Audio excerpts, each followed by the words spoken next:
I'm Margaret Lowe-Smith. I'm president of Atlantic Live, which is the events division of the Atlantic magazine. What a wonderful crowd this morning. Thank you all so much for being here for this morning's summit, Commercializing the Cosmos. It's part of our Bold Bets series. We've been traveling across the country, gathering leading thinkers on everything from the future of transportation to the future of manufacturing in the digital age. And now that we've explored life on Earth, it's time to explore life in space. And I think it's fair to say that we are in the perfect place to do that, feeling the gravitational pull, we couldn't resist, of the great Georgia Institute of Technology. And I'm delighted to say that we have Georgia Tech's president here with us this morning to say a few words, Dr. George Peterson, known to most as Bud. Oh, getting a selfie.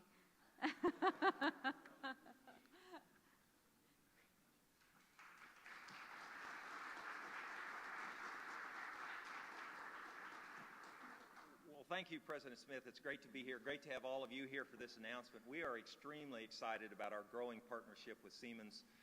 It is one that's been in place for quite some time, but has just started to move forward in a very aggressive and increasing in terms of velocity and acceleration of the relationship we have. We signed a memorandum of agreement just about last week, which allows our researchers with the folks from Siemens to come in and interact in a easier fashion.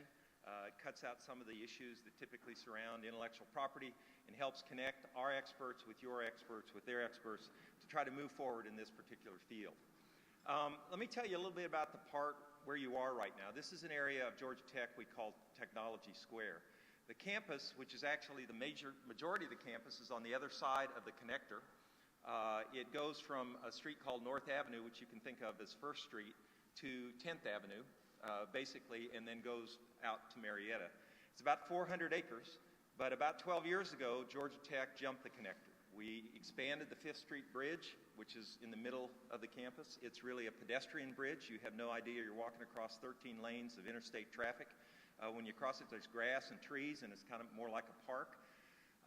And what has happened over here since we've moved the Scheller College of Business, the bookstore, the foundation, and the hotel and conference center has been an explosion in innovation.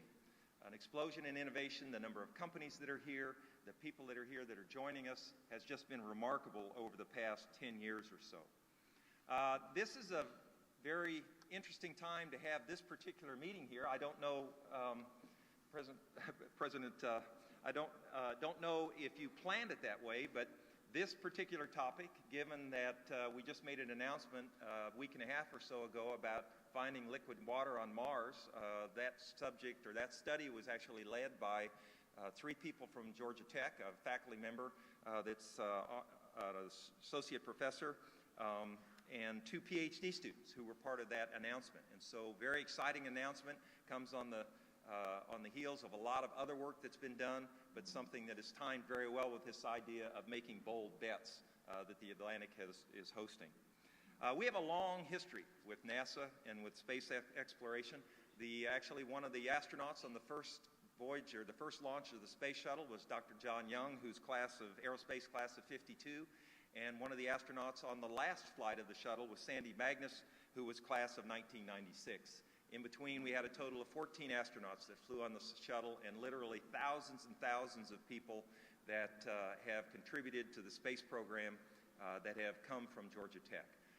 We're, again, excited to be part of this program, flattered to be chosen as one of the 9 institutions around the country that are identified as centers for knowledge, and very pleased to have you here to explore how that relationship can be grown and continue, and hope that you'll have a chance to see a little bit of this area that we call Tech Square, and perhaps a little bit of the campus as you cross the connector. But thank you very much.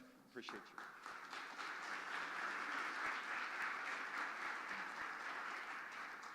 Thank you so much, President Peterson, and I just wish we could take credit for the timing of this to line up with the discovery of water on Mars, but it is good timing indeed. And you've already mentioned Siemens, and it's important to say that our conversation and the gathering here this morning simply would not be possible without the support of Siemens, so our gratitude to them. They are our underwriter for this series, and it's a delight to introduce the Vice President of Aerospace and Defense Strategy for Siemens PLM Software, David Reamer. David, please come to the stage and welcome everyone. Thank you, Margaret. Thank you, President Smith. It's great to be here. Great to have all of you here for this announcement. We are extremely excited about our growing partnership with Siemens. This is one of the growing partnerships we have with Siemens.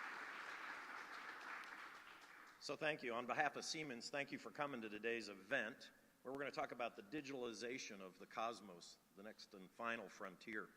So what is digitalization? So I know you're going to find this hard to believe, but I'm of the generation that went from analog to digital.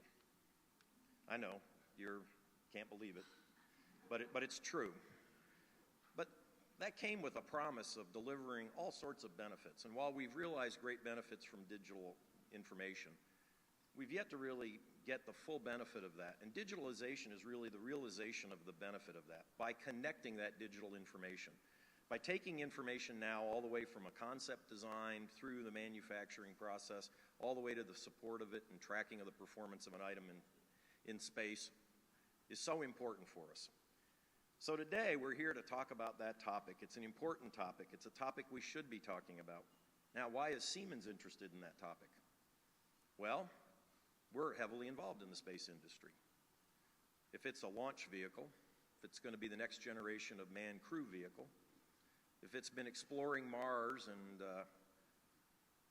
roving over the surface with great curiosity, all of that was developed with our tools, our software tools. So we're not only one of the largest hardware companies in the world, we're one of the largest software companies in the world. We have over roughly 80,000 customers that use our tools to develop this software.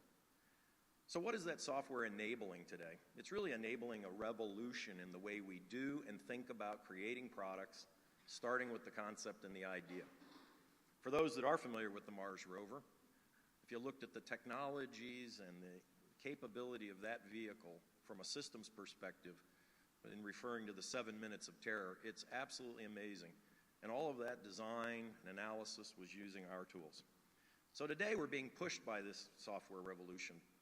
3D printing, automation, that's changing the way we think about and we think about building products. So why is our partnership so important with universities? And we have an active program, and a matter of fact, thank you, President, for mentioning that, almost 20-year relationship with Georgia Tech. Why is that important to us? Well, it's important because you represent students that are here today, the next generation of those space explorers. And it's absolutely critical that when you get into the industry, you can use the tools that we in industry use. When I was a young engineer, it took me roughly 3 years to learn that tool set to get up to speed. Today, we can't afford that. The aerospace industry is chock full of people that are of my age group. You're not going to have a bunch of us around to mentor and to train you. And so it's important we capture that capability in our tools and help students utilize those tools more effectively to be absolutely productive when they get into the industry. So today, we will be making that announcement about how we're working even closer with Georgia Tech, and we're proud of that. So in summary, we Siemens are heavily involved in the space industry. We're committed to academia and to the STEM, to getting young men and women interested in aerospace engineering and in engineering, science, math. And we're proud to be here today. Thank you, and I know you'll find the topics today most interesting.